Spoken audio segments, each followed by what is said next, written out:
Hello and welcome back to our online video series.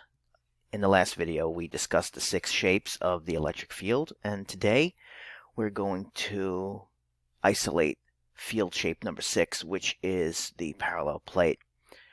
The question we want to answer today is, why is the electric field parallel between the two plates? So here you have on the screen 2 plates, metal plates. You could think of circle plates like dinner plates, or 2 square plates. They would be sandwiched like so. One side is connected to a battery, the other side is connected to the negative terminal of the same battery.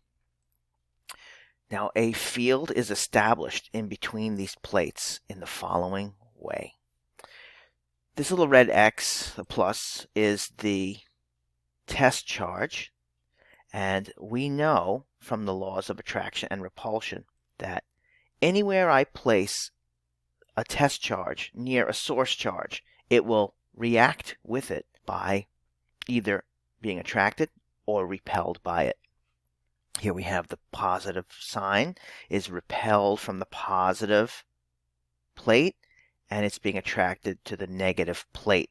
So in general, we can see that one side is positive, the other side is negative, and this little test charge is going to be naturally accelerated towards the negative charge.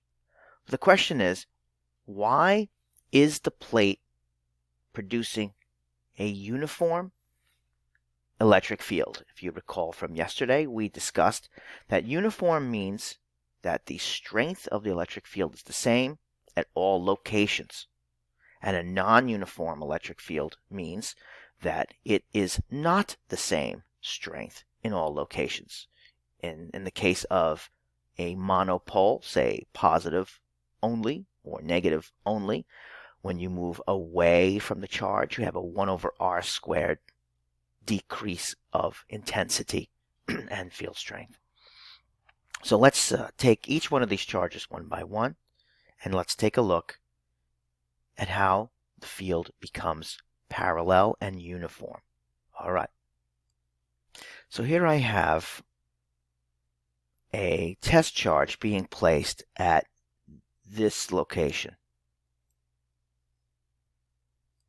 Let's take a look at the bottom plate particularly, and notice that I have a series of positive monopoles lined up next to each other. Well, we know from the law of charges that this test charge will be repelled along these orange field lines that are unique to this positive source right here. So if I was to consider just this source, I would look exactly as the positive monopole with the star shape that we learned about in the last video. Now, if I examine each one of these charges on this plate, I can then duplicate 3 of the field lines coming from each one of these positive charges. So let's look right here at these 2.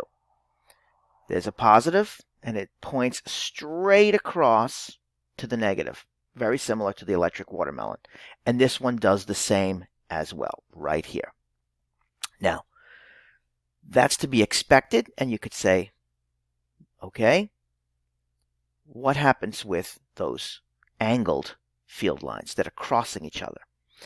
So these angled field lines that cross each other actually form a resultant, and that's this red line right here. Forms a resultant. So the crossing of these 2 field lines produces this red line right here. So this red line is the vector resultant of these 2 electric field contributions, and it's like these 2 diagonal contributions no longer exist, and the red line replaces them, and so here you have 1, 2, 3 parallel lines already. And of course, we're going to duplicate this process for the rest of this parallel plate.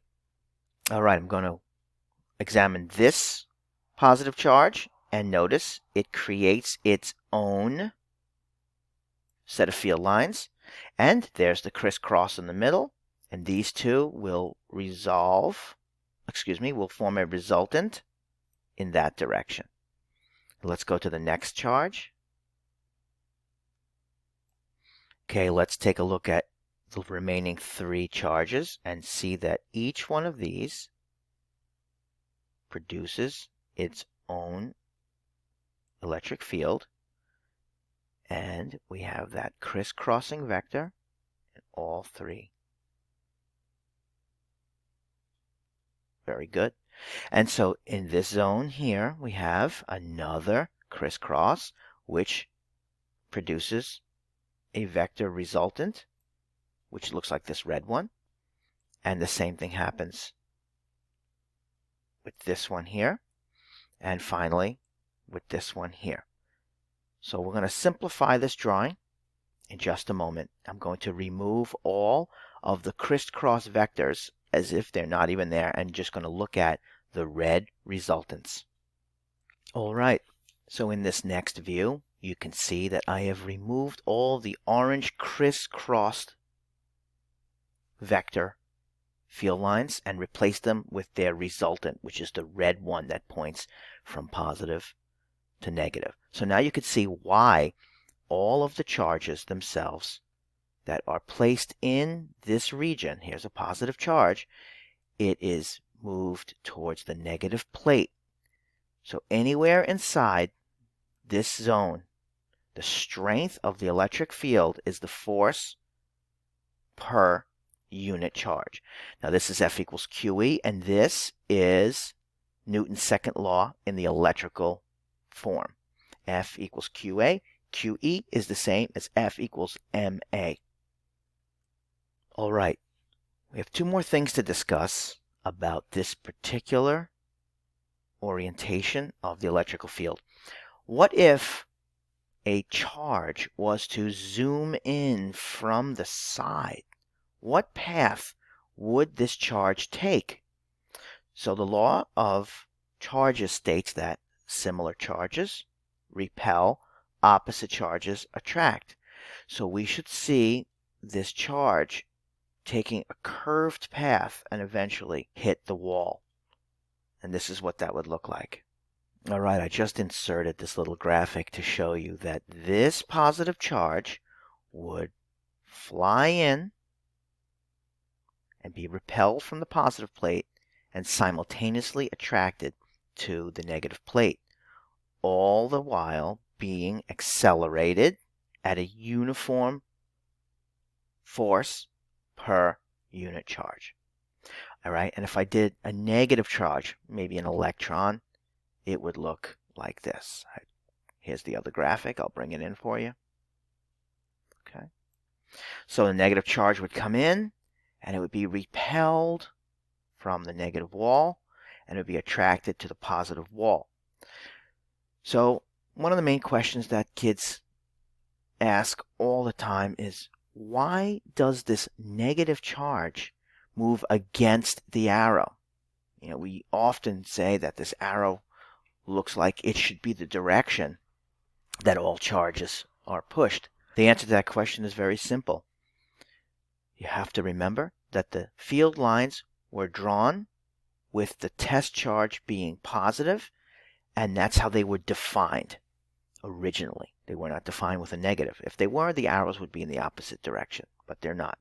So the positive charge, if it comes into the field from the side, will follow this arc and be drawn to the negative plate. So a negative charge would enter the field and would move towards the positive plate. All right. This concludes the video lesson on why the electric field is parallel between the plates.